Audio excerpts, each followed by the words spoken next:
అన్న నేను గిన్నెలు గ్లాసులు అమ్మడానికి వచ్చిన ఈ గ్లాసులు తీసుకోండి అన్న బాగుంటాయి ఆ చిన్న గ్లాసులు వద్దు ఆ పెద్ద గ్లాసులు ఈ డిజైన్ మంచిగా ఉన్నది ఈ గ్లాసులు తీసుకోండి అన్న మంచిగా ఉంటుంది వద్దు వద్దు ఆ చిన్న గ్లాసులు వద్దు ఆ పెద్ద గ్లాసులు బాగున్నాయి అవి ఈ గ్లాసులు తీసుకోండి అన్న మంచి ఆఫర్ ఉంది వద్దన్న ఆ చిన్న గ్లాసులు వద్దు ఆ పెద్ద గ్లాసులు ఈ డిజైన్ బాగున్నది మంచిగా ఉంటాయన్న వారిని ఇంకా మా చిన్న గ్లాస్ లో మా ఆయన చేయబట్టది ఎట్లా దంపుతాడు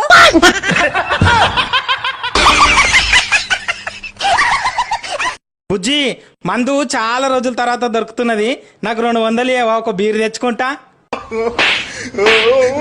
ఎందుకు చుట్టూ మాట్లాడుతున్నావు నిన్న నేను 150కే తెచ్చిన అన్నా ఈరోజు పొద్దున మీ ఇంటికి నిన్ను కలవనికి మస్తు మంది వచ్చిరా మస్తు ఫేమస్ అయినవానా నువ్వు అవునవును గట్ల ఫేమస్ అయినవన్నా మీరిద్దరు నాకు 10,000 అప్పిచ్చి చూడండి